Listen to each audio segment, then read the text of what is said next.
if you just let me carry him for you. You can't control him. You can't control me. This woman gave birth to a strange child. Not only did he learn to speak in just one day, he even called her by her name. Rowan? Rowan thought her special abilities had affected the baby, but only 3 days later, the boy began to grow at an alarming speed. Before long, he already looked 5 or 6 years old. He ate an enormous amount of food and had an extremely violent temper.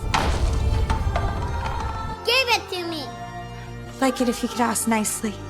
Can you say please? The boy covered his ears, refusing to listen to Rowan. But after all, he was her own child, so Rowan could only spoil him patience. One day, while she was busy with housework, a ghost suddenly appeared in the house, claiming it had sensed an evil force. She gave Rowan a warning. It's not a sin to kill the devil. Deep down, Rowan already knew this child might have come from Lasher, the witch's sworn enemy. Because during a previous escape, when she was badly injured, her soul had once been magically controlled by Lasher. Even though there was no 10-month pregnancy, the child was still born from her body. To determine how much of Lasher's soul remained, she used her powers on the boy for the first time. The result was completely normal. His body was no different from that of an ordinary human. Rowan wrote everything down, but hesitated at the word human, adding a question mark beside it. At that moment, a scream suddenly came from the bedroom. Driven by a mother's instinct, Rowan used her powers to force the door open, only to find the boy had grown even bigger. As time passed, the boy continued to grow, and his mind developed along with his body. At 15 or 16, the age of rebellion,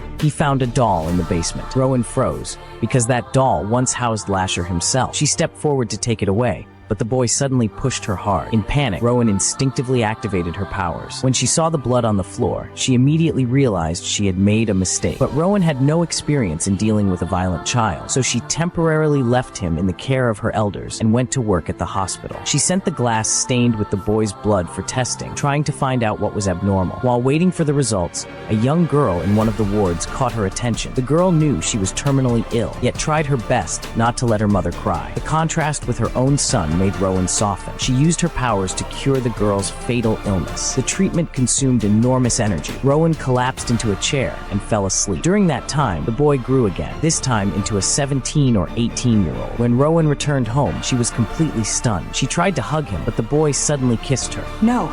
Rowan immediately stopped him. They were now almost the same age. Even though they were mother and son, certain forms of closeness were no longer appropriate. Feeling wronged, the boy walked to the window and faintly heard laughter in the distance. Taking advantage of Rowan's inattention, he secretly left the house and slipped into a bar where a party was underway. Faced with the seductive scene before him, he seemed to smell a scent identical to the one on his mother. That night was destined to be completely out of control.